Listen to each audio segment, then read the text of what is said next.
আসসালামু আলাইকুম। সবার আগে বাছাই করা 10টি আন্তর্জাতিক খবর জানিয়ে দেব। প্রথমেই থাকছে শিরোনাম। তবে তার আগে অনুরোধ থাকবে ভিডিওটিতে একটি লাইক দিবেন।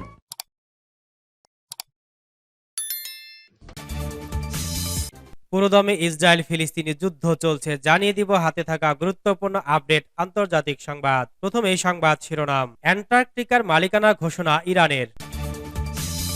এরপর জানিয়ে দিব ইসরায়েলি হামলায় হিজবুল্লাহর কমান্ডার নিহত। এদিকে ট্রাম্প নন, হোয়াইট হাউসে ফের বাইডেনকে চান পুতিন। আরও জানিয়ে দিব হুতিদের কাছে পাঠানো ইরানের অস্ত্রের চালান জব্দের দাবি যুক্তরাষ্ট্রের। এরপর জানিয়ে দিব 17 ফেব্রুয়ারি পাকিস্তান জুড়ে বিক্ষোভের ডাক ইমরানের দলের। এবং সর্বশেষ জানিয়ে দিব জান্তার নতুন আইন, মিয়ানমার ছাড়ছে তরুণ তরুণীরা, কারেন রাজ্যে প্রতিরোধ যোদ্ধাদের দখলে সেনাবাহিনীর শেষ ঘাঁটি। শুনছিলেন সংবাদ শিরোনাম, এখন বিস্তারিত। তবে অনুরোধ থাকবে ভিডিওতে একটি লাইক করে দিন এবং কমেন্ট করে জানিয়ে দিন আপনার মূল্যবান মতামত। অ্যান্টার্কটিকার মালিকানার ঘোষণা ইরানের। ইরানের নৌবাহিনীর কমান্ডার গত শরতে এক টিভি সম্প্রচারে ঘোষণা দেন তার দেশ অ্যান্টার্কটিকার মালিক। ইরান দক্ষিণ মেরুতে সামরিক কর্মকাণ্ড চালাবে বলেও জানান তিনি। সেপ্টেম্বরের শেষে ইরানের নৌবাহিনীর কমান্ডার রিয়ার অ্যাডমিরাল শাহরাম ইরানি বলেন, দক্ষিণ মেরুতে আমাদের সম্পত্তির অধিকার আছে, সেখানে আমাদের পতাকা উড়িয়ে সামরিক ও বৈজ্ঞানিক কাজ করার পরিকল্পনা আছে। ওয়াশিংটন ভিত্তিক মিডল ইস্ট মিডিয়া রিসার্চ ইনস্টিটিউটের প্রতিবেদন থেকে এ তথ্য জানা গেছে। ফক্স নিউজ ডিজিটাল মার্কিন পররাষ্ট্র মন্ত্রণালয়ের মুখপাত্রের কাছে জানতে চায়, সম্প্রতি কাতারে ইরানের যে $6 বিলিয়ন তহবিলের ওপর মার্কিন নিষেধাজ্ঞা তুলে নেওয়া হয়েছে তা অ্যান্টার্কটিকায় ঘাঁটি তৈরিতে ব্যবহৃত হতে পারে কিনা। জবাবে মুখপাত্র বলে, না, কাতারে থাকা ইরানের তহবিল সম্ভবত অ্যান্টার্কটিকায় কোনো কর্মকাণ্ডে ব্যবহৃত হবে না। তিনি বলেন, এ তহবিলের অর্থ শুধুমাত্র মানবিক পণ্য কেনার জন্য ব্যবহার করা যেতে পারে। এসব পণ্য হলো খাদ্য, ওষুধ, চিকিৎসা ও কৃষি পণ্য। টার্গেট তেহরান বইয়ের লেখক, জেরুজালেম পোস্টের জ্যেষ্ঠ সামরিক ও গোয়েন্দা বিশ্লেষক ইয়োনাহ জেরেমি বব বলেন, অ্যান্টার্কটিকায় সামরিক উপস্থিতি এবং প্রভাব বিস্তারের চেষ্টা করার যে ভবিষ্যৎ পরিকল্পনা ইরানের রয়েছে তা শুধু বহুপাক্ষিক চুক্তি লঙ্ঘনই করবে না, সারা বিশ্বে তাদের আগ্রাসনের ধারা অব্যাহত রাখবে। ইসরায়েলি হামলায় হিজবুল্লাহর কমান্ডার নিহত। দক্ষিণ লেবাননে বৃহস্পতিবার ইসরায়েলি সামরিক বাহিনীর হামলায় ইরানপন্থী মিলিশিয়া গ্রুপ হিজবুল্লাহর এক সিনিয়র কমান্ডার নিহত হয়েছেন। তিনি ছিলেন তাদের এলিট রাদওয়ান ফোর্সের নেতা। এই বাহিনী 2023 সালের মার্চে উত্তর ইসরায়েলে বোমা হামলার সাথে দায়ী বলে ইসরায়েল দাবি করেছে। ইসরায়েল হামলায় ওই কমান্ডারের সহকারীও নিহত হয়েছেন। ইসরায়েলি বাহিনী জানায়, নাবাতিয়ে এলাকায় হিজবুল্লাহ ব্যবহৃত একটি ভবনে ইসরায়েলি যুদ্ধবিমান আঘাত হানতে কমান্ডার আলী মোহাম্মদ আল দেবেস এবং তার ডেপুটি হাসান ইব্রাহিম ঈশা নিহত হন। লেবাননের কর্মকর্তারা জানান, ইসরায়েলি হামলায় 10 জন নিহত হয়। এদের মধ্যে 3 জন হিজবুল্লাহর এবং 7 জন একটি পরিবারে বেসামরিক লোক। লেবাননের নিরাপত্তা বাহিনীর এক কর্মকর্তা জানান, হিজবুল্লাহ সদস্যরা ছিলেন ভবনটির গ্রাউন্ড ফ্লোরে আর ওই পরিবারটি ছিল ফার্স্ট ফ্লোরে। এক সপ্তাহ আগে আরেকবার ইসরায়েলি বাহিনীর হামলার মুখে পড়েছিলেন আল দেবেস। তিনি সেবার আহত হয়েছিলেন। ট্রাম্প নন, হোয়াইট হাউসে ফের বাইডেনকে চান পুতিন। ডোনাল্ড ট্রাম্প নন, যুক্তরাষ্ট্রের প্রেসিডেন্ট হিসেবে জো বাইডেনকে দেখতে চান রাশিয়ার প্রেসিডেন্ট ভ্লাদিমির পুতিন। কারণ তার মতে ট্রাম্পের তুলনায় বাইডেন অনেক বেশি অনুমানযোগ্য। তবে আগামীতে যেই মার্কিন প্রেসিডেন্ট হন তার সঙ্গে ক্রেমলিন কাজ করতে প্রস্তুত বলে জানিয়েছেন রুশ প্রেসিডেন্ট। খবর এএফপির। আগামী নভেম্বরে অনুষ্ঠিত হতে চলেছে যুক্তরাষ্ট্রের পরবর্তী প্রেসিডেন্ট নির্বাচন। এতে ডোনাল্ড ট্রাম্পের জেতার সম্ভাবনা রয়েছে বলে পূর্বাভাস দিয়েছেন জনমত জরিপগুলো। বুধবার 14 ফেব্রুয়ারি পুতিনের কাছে এক সাংবাদিক জানতে চেয়েছিলেন, যুক্তরাষ্ট্রের নির্বাচনে কাকে জয়ী দেখতে চায় রাশিয়া। জবাবে রুশ প্রেসিডেন্ট বাইডেনের নাম বলেন, কারণ 81 বছর বয়সী এ নেতা অনেক বেশি অভিজ্ঞ, অনুমানযোগ্য। তিনি একজন গতানুগতিক রাজনীতিবিদ। এ সময় বাইডেনের বয়স ও স্বাস্থ্য সম্পর্কিত উদ্বেগ উড়িয়ে দেন পুতিন। তিনি বলেন, 3 বছর আগে বাইডেনের সঙ্গে আমার যখন সাক্ষাৎ হয় তখন মানুষজন তার অক্ষমতা নিয়ে কথা বলছিল, কিন্তু আমি তেমন কিছু দেখিনি। নির্বাচনে কয়েকদিন পরেই 82 বছর বয়সে পা দেবেন যুক্তরাষ্ট্রের বর্তমান প্রেসিডেন্ট। জনমত জরিপগুলো বলেছে, বাইডেনের বয়স নিয়ে গুরুতর উদ্বেগ রয়েছে মার্কিন ভোটারদের। সাম্প্রতিক দুটি ঘটনা তার বয়সজনিত বিতর্ক আরো বাড়িয়ে দিয়েছে। কিছুদিন আগে মৃত পূর্বসূরীদের সঙ্গে ইউরোপীয় নেতাদের নাম গুলিয়ে ফেলেছিলেন বাইডেন। এছাড়া রাষ্ট্রীয় গোপন নথি ঠিকমতো না রাখতে পারা সংক্রান্ত এক তদন্ত প্রতিবেদনে জো বাইডেনকে দুর্বল স্মৃতিশক্তির বৃদ্ধ বলে উল্লেখ করা নিয়েও ব্যাপক আলোচনা সমালোচনা হয়েছে।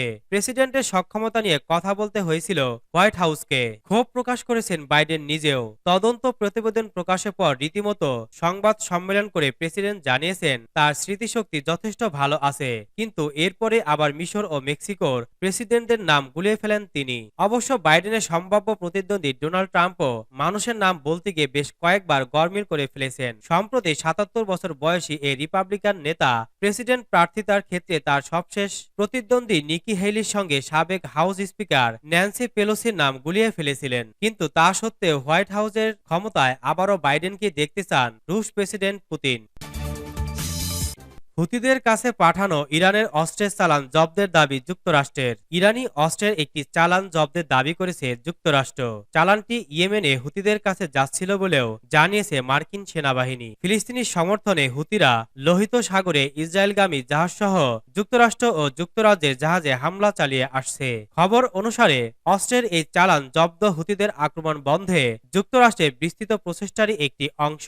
হুতিদের হামলার সক্ষমতা কমাতে বুধবার হুতিদের বিভিন্ন স্থাপনায় যৌথভাবে হামলা চালিয়েছে যুক্তরাষ্ট্র ও যুক্তরাজ্য।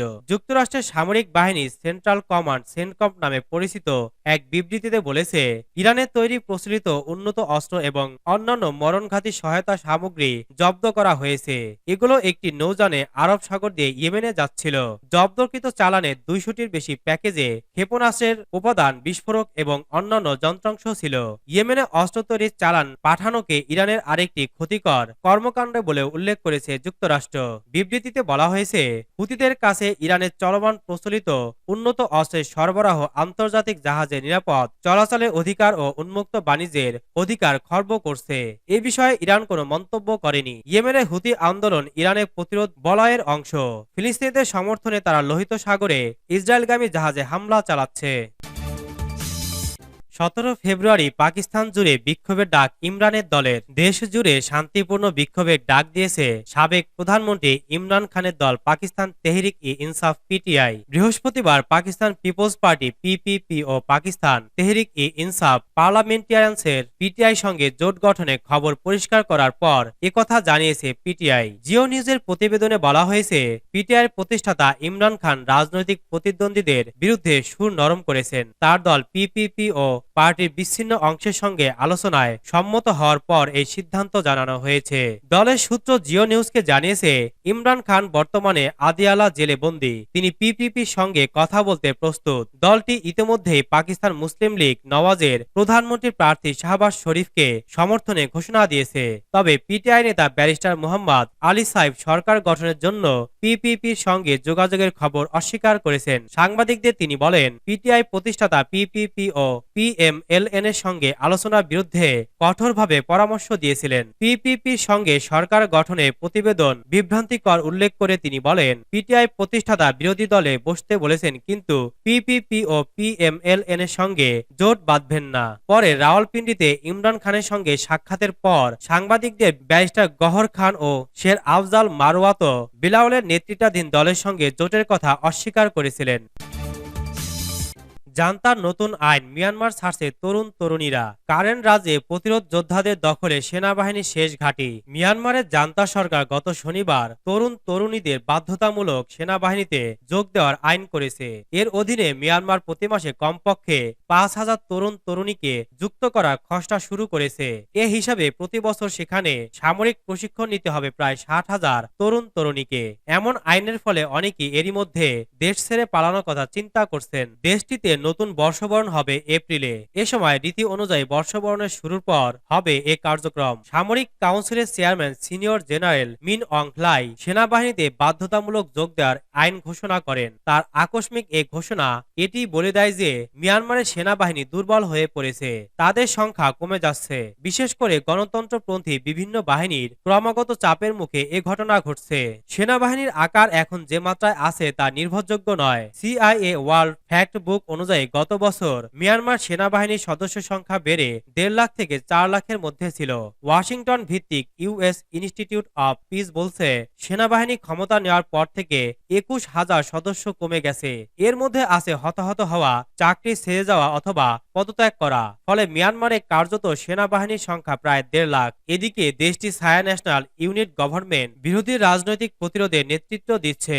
তারা মঙ্গলবার এক ঘোষণায় বলেছে, এই আইন মেনে চলতে বাধ্য নয় জনগণ। তাদের ঘোষিত এই আইন বেআইনি। এনইউজি উল্টো জনগণকে তাদের সঙ্গে বিপ্লবে যোগ দেওয়ার আহ্বান জানিয়েছে। অন্যদিকে সোমবার কারেনি রাজ্যের শ্যাডাও টাউনশিপে জান্তা বাহিনীর শেষ ফাঁড়িটি বিদ্রোহীরা দখল করেছে বলে দাবি করেছে। 3 মাস আগে শুরু করা অপারেশন 11-11 আক্রমণের ধারাবাহিকতায় এটি সম্ভব হয়েছে। সশস্ত্র সংগঠনের একজন মুখপাত্র বলেছেন, কেএ এর প্রতিরোধ যোদ্ধারা সাদাও শহরের মধ্যে উঁচু ভূমিতে অবস্থিত সেনা ছাউনি দখল করেছে, যেটি কারেনি ন্যাশনাল প্রোগ্রেসিভ পার্টির কেএনপিপি সশস্ত্র শাখা হিসেবে কাজ করত। খবর ইরাবতীর।